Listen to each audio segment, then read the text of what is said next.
Hi, Stickies! Oh my gosh. I messed up. Sorry. One more time. Aloha, Stickies!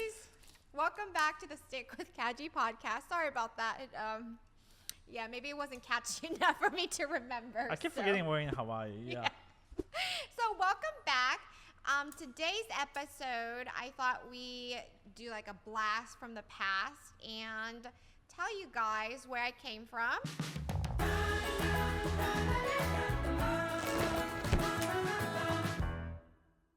If you guys don't know, I'm Vietnamese. Mm-hmm. And Well, I'm Sean is Japanese. So we're both Asian, but our culture is, different, right? True.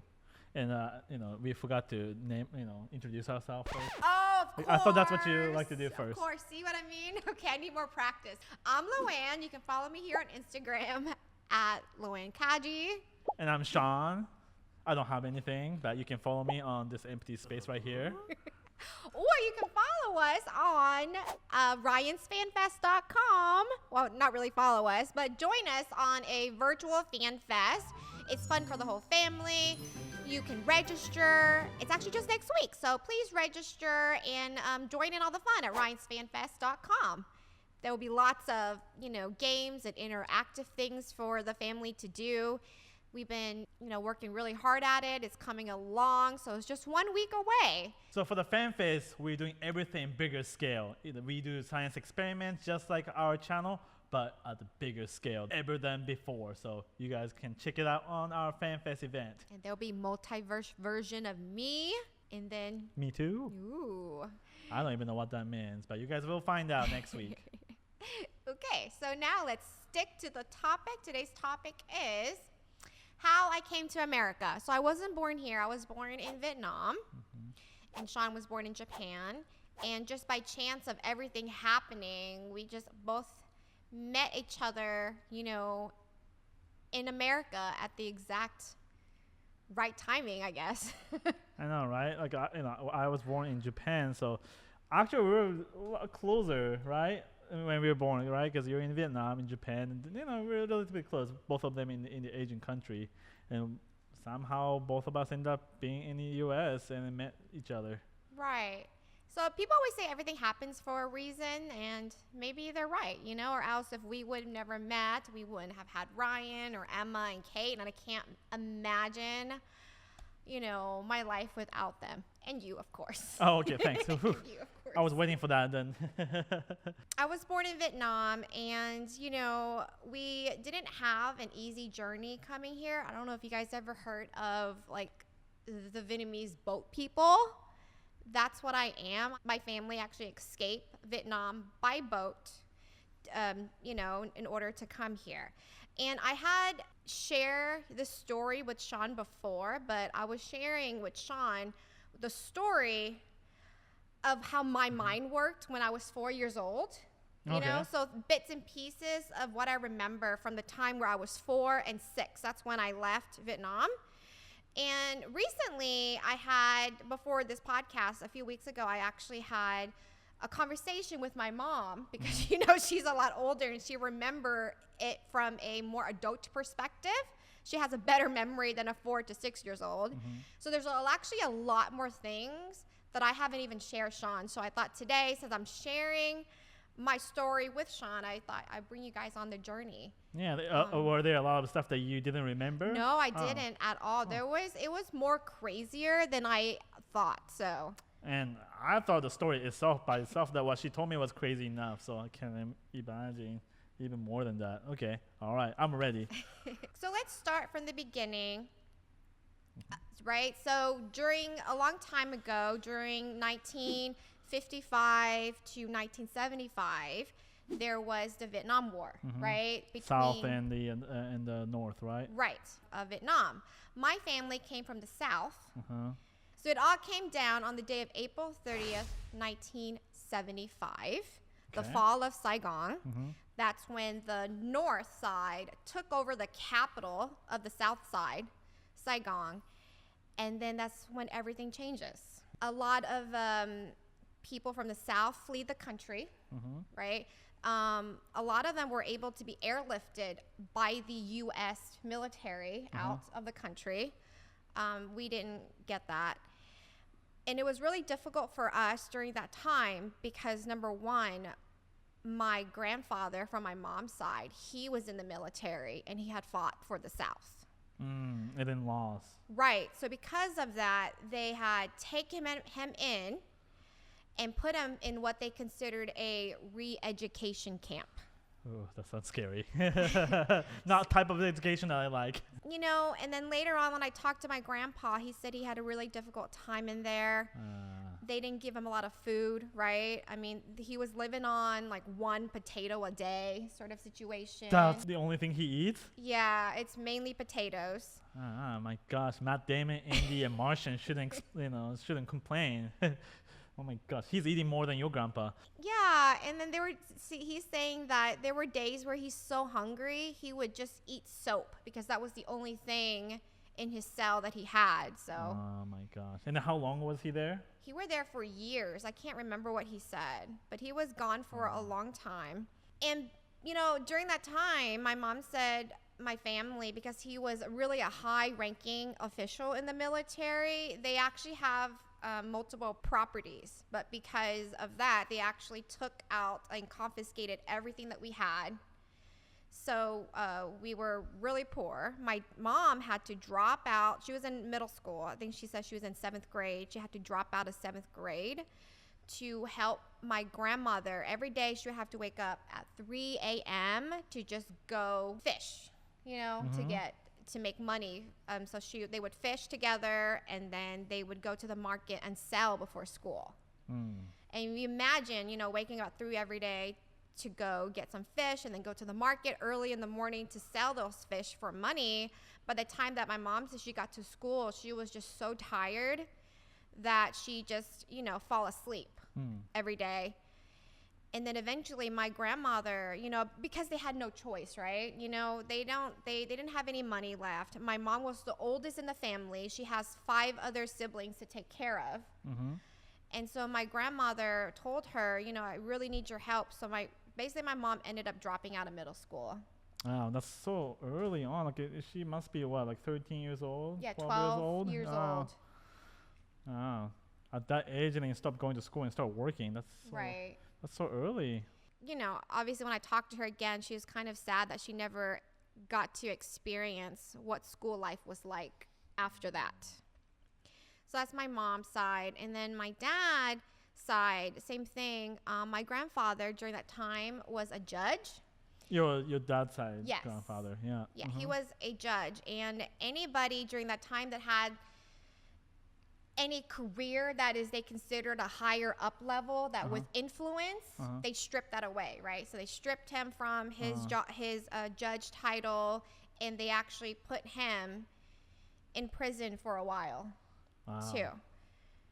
So yeah, both of my family had a really difficult time during that time, and it just didn't really get any better. Once my grandfather was out of prison on my dad's side, he and my uncle, they had tried to escape Vietnam several times.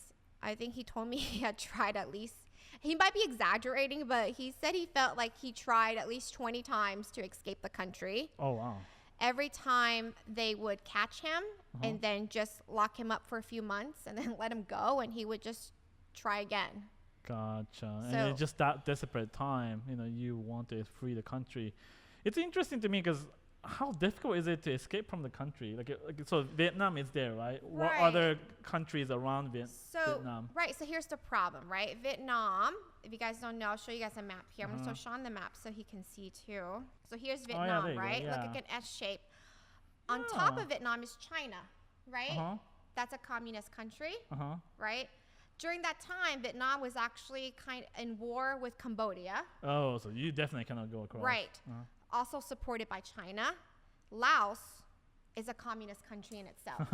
Okay, I see. So there's really nowhere for the Vietnamese people to go. They could go to Thailand, but they would have to cross Laos or Cambodia.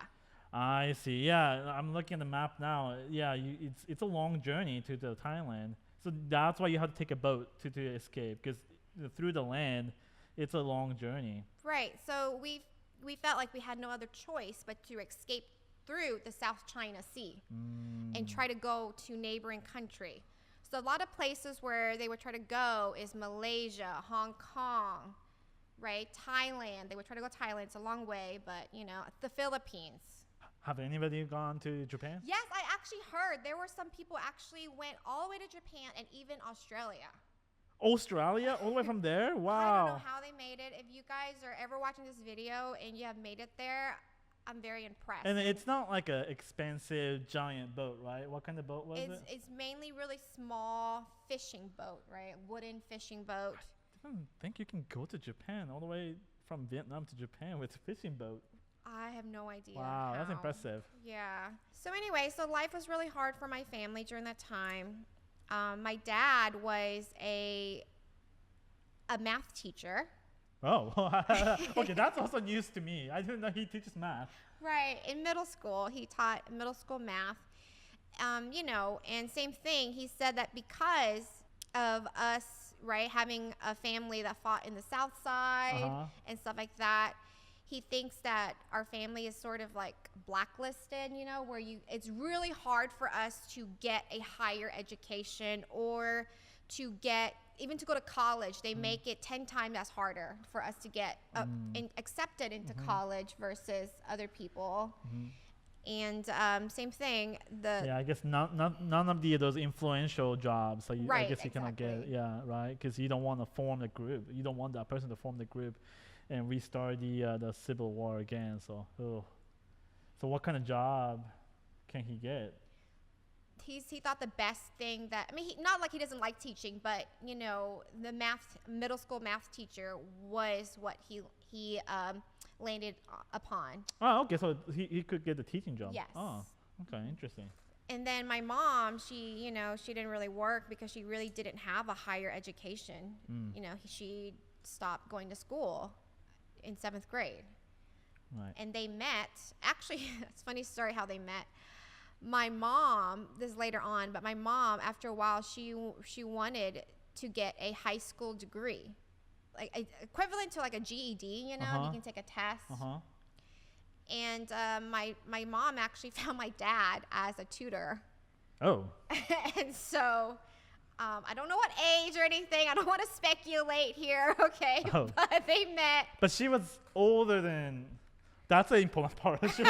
She was older than the high school age, right? Right. She's already grown up. Or maybe that's when they met, but I don't know when they officially, you know, got together.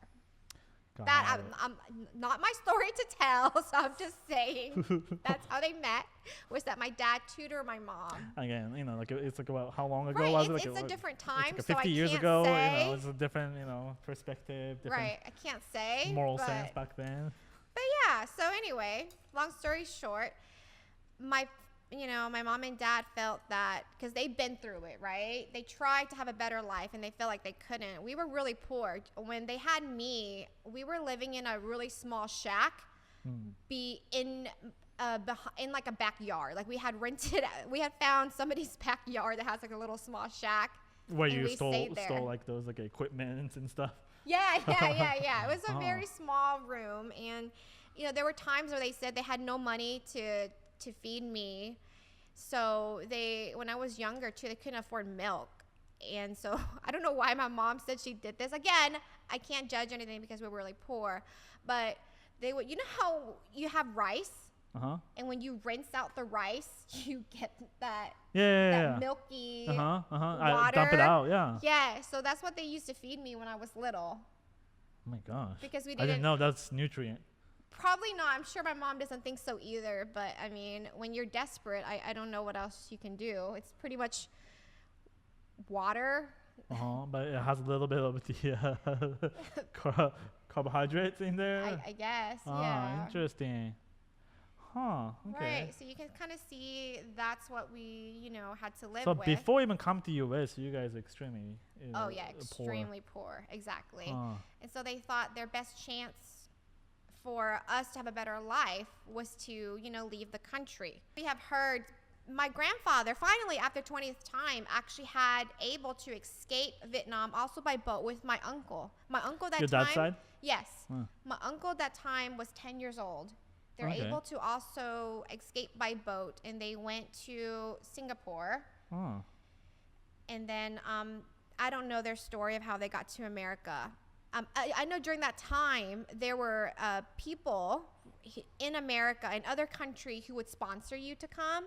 And I think he had gotten a family to sponsor to come to America. Gotcha.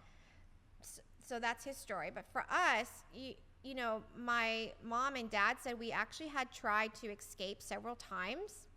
It didn't work out several times, but finally it did. So one time, my mom said that what he tried to escape is, so basically, you know, we live in the capital, Ho Chi Minh City. So because it's the capital, there's lots of people living in the city. So we have to go to the countryside where there's less people to make it easier to try to escape by boat. For example, this is one of the time that my parents had tried to escape with me. So we had to go to the countryside, and we had to board a bus at 5 a.m. to go to the countryside. The trip, my mom said, is usually like 7-8 hours trip on the bus, but you have to go super early in the morning because you don't want to look suspicious, you know, like if you go later during the day, because you can only escape by boat at night, you know what I mean? Because you don't want to be seen. Oh, I see. And then when you go to those areas to, you know, near the ocean, then you look like you're just going there for the fishing, right? And the fishing, you usually do it in the morning, so. Just so you guys disguise as like trying to go fishing or something? No, we were trying to. My mom said there were times where he's like, we're just visiting family or we're there for a wedding. But when you want to leave the country, you want to escape during the nighttime. But you don't want to leave later during the day because the trip is 7-8 hours where we were at. But if you leave later during the day, because you can't really leave the country until like 10 p.m. midnight, right? But if you leave later during the day, it just looks more suspicious than if you leave super early in the morning. I see. So we leave really early in the morning, but the bus driver, he drives really, really slow. He drives extremely slow because you don't want to get there too early either, because then it just looks suspicious. Why are there like hundreds of people in this area with nowhere to go? Right. And I was surprised. My mom said, you know, I was surprised. I was like, what? I didn't complain that this ride takes 10 hours, 11 hours, 12 hours. I can't imagine, right? Because with our kids right now, if the trip is longer than 1 hour, right, they start complaining. Like, when are we going to get there? You know, how come we're not there yet? Right. But yeah, my mom said it was really good. So we took this bus all the way to the countryside, and then we just have to wait there. Gotcha. Until it gets dark, right? We split up because it doesn't want to look suspicious where, you know, why are there just so many people on this bus? So we all split up and scatter around and hide pretty much until it got dark, and then we wait for the signal. And this one time my mom was describing to me, it just had rained the day before, and so the area was, you know, had a lot of rain, and it was swampy and muddy. So when we got there, we still have to walk like an extra hour to get to the port. And it was really muddy. You know, there was mosquitoes everywhere biting us. So we walked from where the bus is to the port. It took us an hour to walk there. And then we waited, right? We waited for a signal to come to let us know that we can go on the boat. Well, that one time it happened where we were caught, and there were guards that saw us. So, you know, it's like every man for himself. So once the guard is there, no one is helping each other at that point. So we had to like turn around and try to run, right? Imagine my mom like carrying a 4-year-old running while a guard is chasing after us. Oh my gosh. And she said she was so terrified because my dad, he had fell.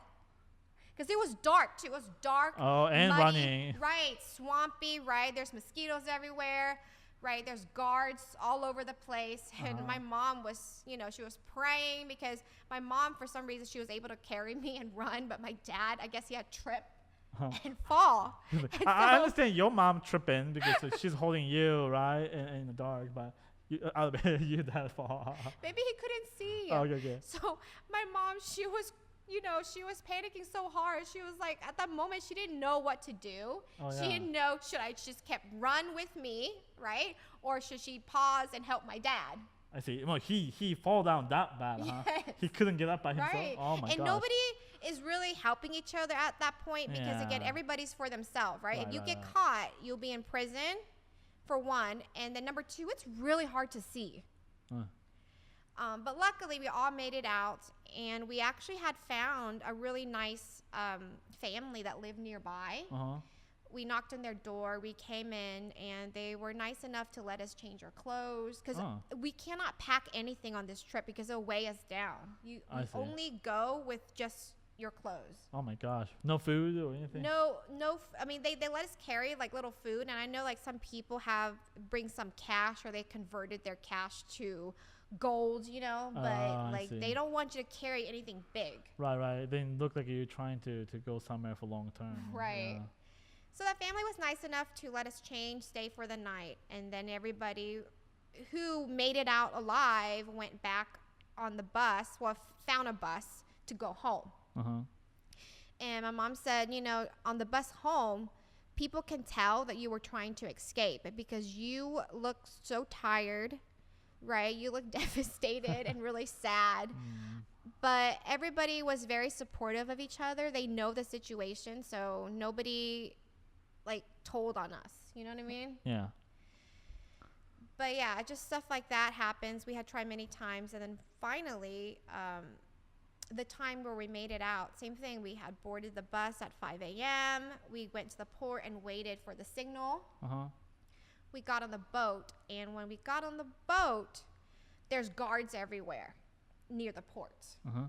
So you have to be able to sneak your boat by all these guard ships without being seen or heard. And it was very difficult. My mom said a lot of parents drug their kids. Oh. No, when I say drug, like Tylenol or Benadryl, something. Oh, okay. To that equivalent. So they'll be sleeping. Right. They won't make any noise. Yeah.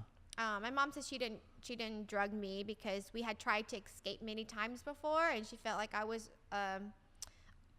on a really good behavior, like to be quiet. Yeah. So she didn't do that, but a lot of people, they would have to put their mouth like this, so just to make sure they don't make noise, and it was very intense, right? Because you pretty much go by the ship, and if you're caught, then it's over pretty much. And guess what? We were caught. Oh. We were caught to the point where they saw us, right? So they put their big flashing light trying to find the ship.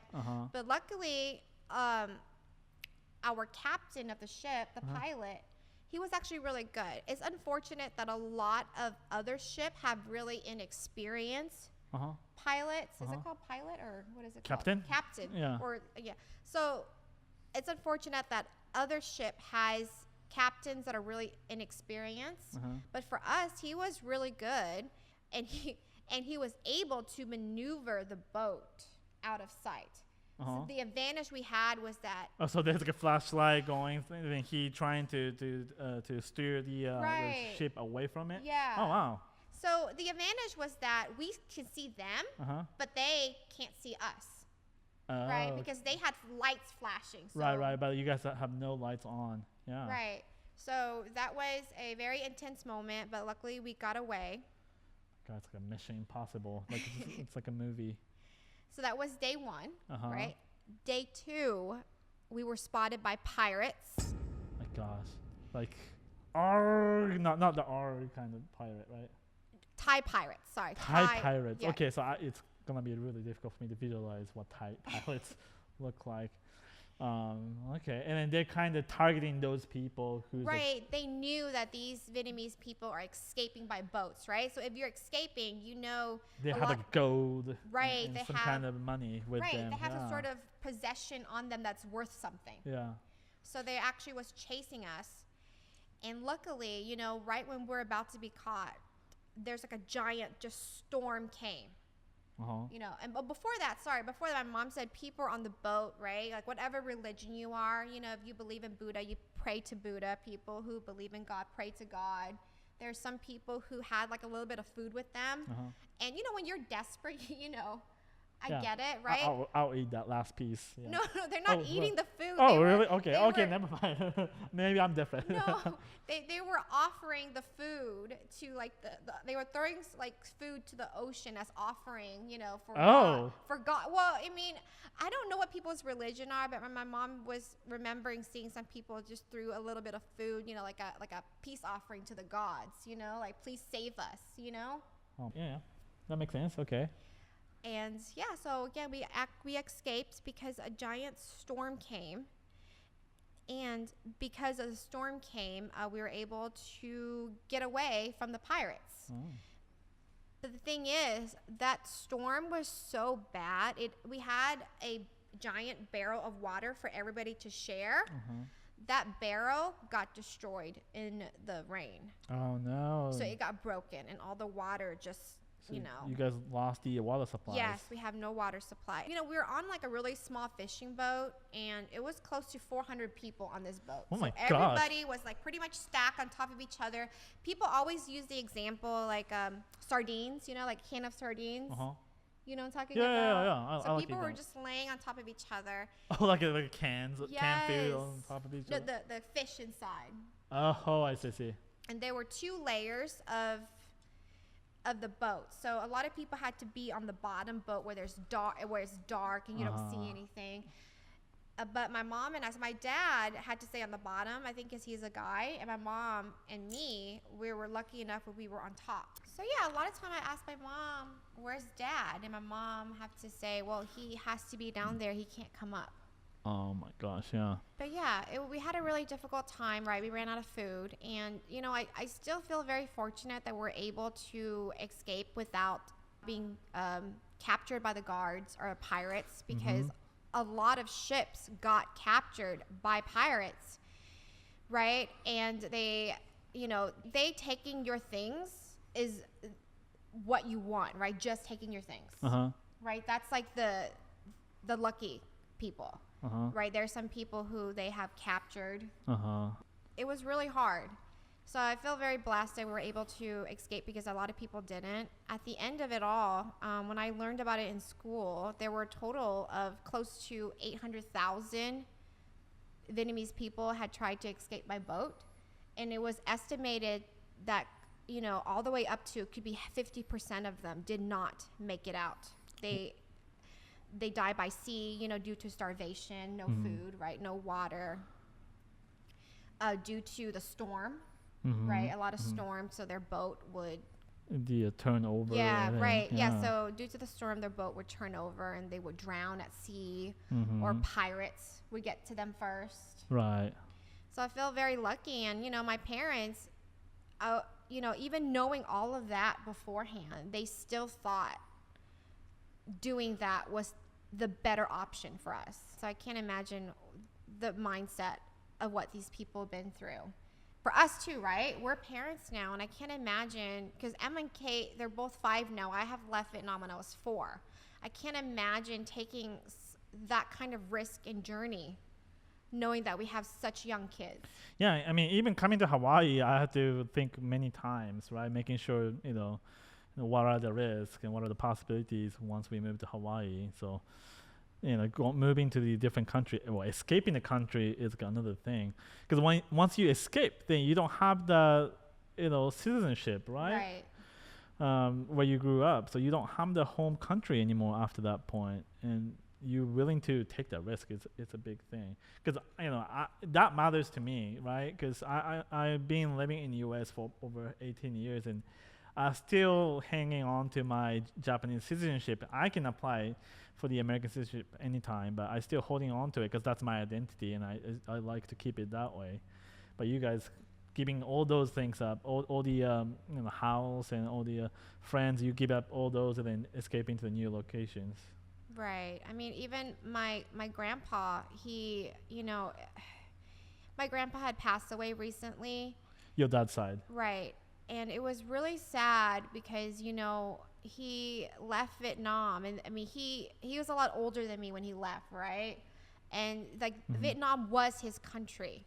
And he did say, he he's not going to go back to Vietnam until it is restored to what it once was. And, you know, obviously it's not. So he was really sad that he never got to go back to his country before he passed away. During that time, my mom, she didn't know, or else if she did knew, we would probably never have taken this trip. I don't know, but my mom actually was pregnant with my sister. Oh, wow. So, you know, on the boat, she said she was throwing up a lot and stuff, but she just thinks that is just due to seasickness. Yeah.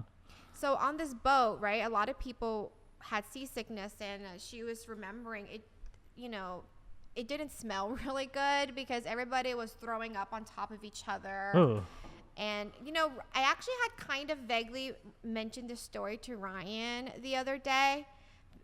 And Ryan had a really good question. He was like, well, how do you guys use the restroom? Yeah, I had that in my head too. 400 people in one fishing boat. How do you guys do that? I have no idea. That's why I told Ryan, I was like, I need to ask, you know, my mom, how do we do that? Because I can't imagine what do we do, you know, during that time to survive. The only way I can think of is just sticking your butt up the edge of the ship. But that's the only way I can think of. Right. Wow. But then 400 people, you can't go in and out, right? Right, no. Yeah, wow. The first day, right, we were escaping. And then the next day, it was pirates. Right. The day after that, you know, it was stormed the whole night. The day after that, that's when we realized we have no more food and water, basically. We ran out. You know, people weren't really prepared, right? Because I think in people's mindset was just leaving the country. Right. And they knew they can't bring a lot of things with them. So I'm not sure what their game plan is on how they see, you know, it plays out. So I remember being so hungry on that boat. And, you know, when I think back on it, for some reason I think I had told you this, for some reason I had imagined somebody with a durian. You don't remember? I remember in my mind, in my 4 or 5 year old mind, I remember being so hungry, and I saw this lady next to me that had durian, like a, you know, unopened durian. And, you know, I keep looking at it and asking my mom, you know, is there any way we can have it? And my mom says, you know, that's not ours. But then when I had asked my mom again later on, you know, about this durian situation, my mom said there was no durian. I think you were so hungry that you were imagining food. I think it's still kind of like you still have that trauma in you. I can sense it because every time our kids say hungry, even just tiny bit, you freak out. Like, oh my gosh, we got to get the food right away. I was like, no, it's okay. They can just wait a little bit. But I always kind of see like a little bit of overreaction from you when kids say they're hungry. Maybe it's coming from just core where it's coming from. It's just that experience. Right. Yeah, because, you know, I never really grew up like that. So, you know, I keep telling my kids, hey, it's okay, you can wait a little bit and then you can eat, you know. Right. But for you, they're gonna have it right away. I know. I was like, if I don't get the food within 10 minutes, they're gonna starve and die. I was like, even thirsty. I was like, okay, it's okay. They're exercising right now. They can drink, you know, when they're on the break. But yeah, I guess that's where it's coming from. Maybe. Are you my therapist now? No. No, I realize. I'm just always curious why. I was like, it's okay, Luann. That's where we always have like a little battle every time. But yeah, okay, continue on. That was the third day when we realized we have no more food and no more water, and people were, you know, desperate, right? A lot of people started crying. They were really sad and depressed because we don't know what else to do. We're on this small boat. Because of the storm, the boat is not in the best condition. And Malaysia still is another 4 or 5 days away if we can even make it there. Right. But yeah, so we were tugging along, and luckily we had found a ship. My mom thinks, when she thinks back on it, she knows they are an Australian ship. But she don't know if it's like a oil ship or a warship, some sort of giant ship that we have luckily found. So the captain of the boat, right, took us to that ship, and we have asked them if we can go on the ship. At first, they didn't want us to go on the ship because, I mean, they know that if we get on the ship, we'll never leave. Right? Why would you go back down? Right. So at first, they were saying, no, we cannot accept you guys. And then we told them, well, we don't have any more food. We ran out of water. And they were nice enough. And they said, well, we have food and water. So they brought us food and water down to our boat. Oh, nice. That's nice. So that was really nice, but that's not what we wanted, you know, because what we wanted was for them to rescue us. Yeah. Because for us to continue on our journey, we don't even know we can make it to neighboring countries. And back then, did you guys know once you reach those countries, they would accept you guys? Or No, we don't know. There were reports, right? This is all of what we know. There are reports that some places does accept, but but there are also some reports that it was the place were really overpopulated with refugees, and so a lot of them has been sent back. Oh, they won't even let you go in because it's just overpopulated. Right. With Vietnamese refugees, and a lot of countries didn't want to accept us because, I mean, one, right, a lot of people who flee the country, like my family, were really poor. So they're afraid that we can't contribute to their country, right? We're just eating up the resources. Right. And you guys not paying tax either. Right, exactly. So it was really hard to even know that, but I mean, we just had to take a chance, you know? Anyway, so after we begged them, the ship to take us, they didn't want to. So the captain of the ship thought that he had no choice, but he decided to take our little boat and crash into the ship. Why? He thought that if our boat is wrecked, that these Australian men have no choice but to take us on. But then you're crashing into theirs, right? Right. But ours is like a little tiny boat. And so it's a lot bigger. Right. Ours is made out of wood, right? Theirs is probably made out of steel, like a giant steel boat. Gotcha. So the whole point was. But then with the 400 people on that ship and then trying to wreck it into the boat, I mean, oof. Could you imagine? Some people would die, right? Could you imagine people's mentality during that time? Yeah, like, that's crazy. My mom's like, everybody was crying and praying, and but he thought that was the best chance we got, you know, was to just ruin our ship. So they had to accept us. Luckily, that's what happened. Our boat was pretty much wrecked. There was no way we could have used that boat anymore. So these Australian guys on the ship, they actually finally agreed to let us on their ship. After you guys crashing into their boat? Right. Wow, interesting. Yeah, I mean, when you're desperate, right, you have to think about what people are going through during that time in order to survive, you know? Yeah. Oh. And my mom, remember, they you know those fishing nets? They had a giant fishing net where they just throw the fishing net into our boat, and a whole bunch of people got on the net, and they pour us up. Oh my gosh. Yeah. So that's what happened. So. You guys are really becoming sardine. Right. Yeah. And then it's crazy because, you know, when I think back on it, I vaguely remember white people. It was the first time that I've seen other races besides, you know, Vietnamese people. Oh, I see. So to me, you know, in my mind, I remember white men, you know, white, tall men with pale skin, blonde hair. That's all I remember. You know, and so when I asked my mom, I was like, why am I, you know, envisioning these white men? And that's why my mom told me, oh, you were right. You know, we did got rescued by them, by Australians ship. They were so nice to us. We were lucky because, you know, because we were pretty much on the blink of potentially dying, right? People felt as if they just were brought from hell to heaven. So on this ship, they fed us, pretty much like all you can eat. Food that we have never tried before because they're, we're used to eating only Vietnamese food. So we get to try out all these food. They gave us warm shower, which we haven't experienced in days. Right. They gave us a place to sleep. And it was pretty much partying for the next several days. And of course, people didn't want to leave. But this Australian ship, right? Like they can't just let us stay on their ship forever. Yeah. They have to find a place to let us leave. Right.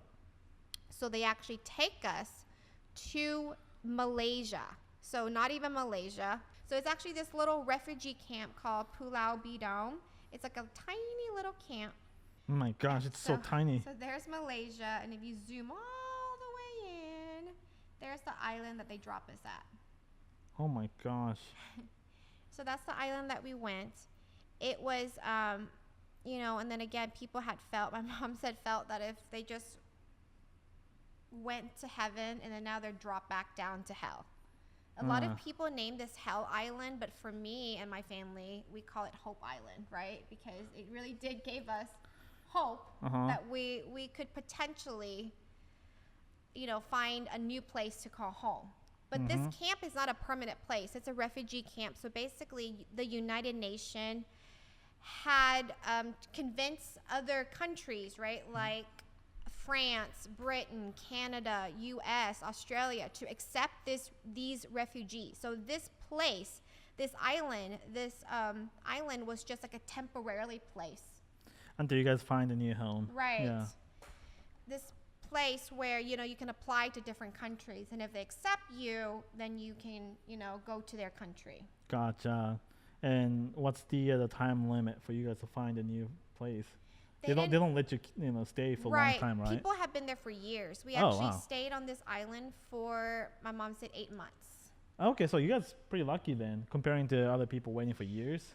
Right. We were lucky because, number one, my grandfather had already made it into America. Right. So the requirement during that time was that you have to have somebody that sponsored you. And it took a long time because my grandfather, when he got to America, he didn't have much money. It was just him, and then he already had to support my uncle that came with him. So during the day, he actually was working at the Coca-Cola factory, and then during the nighttime, he was a janitor. So, right. So in order to bring people over, you have to have like a proof of income that you can support them. I see. But during that time, my grandfather couldn't afford us. Right. So we're on this island, and my mom remembered the first night we were there. There were so much rats everywhere. It's like during that time, it was like a rat infested area. If you just leave a bowl of food out or something, the next day, like, it will be gone. You can hear just the squeaking noises when you're sleeping, and there's mosquitoes everywhere. So when you wake up in the morning, it's like bitten all over. I see. And the Malaysian government had, in the beginning, right, the Vietnamese people had fled to the Malaysia country itself, not the island, but it was becoming too much. So they actually had built this island preserved this island area for us to stay as a refugee.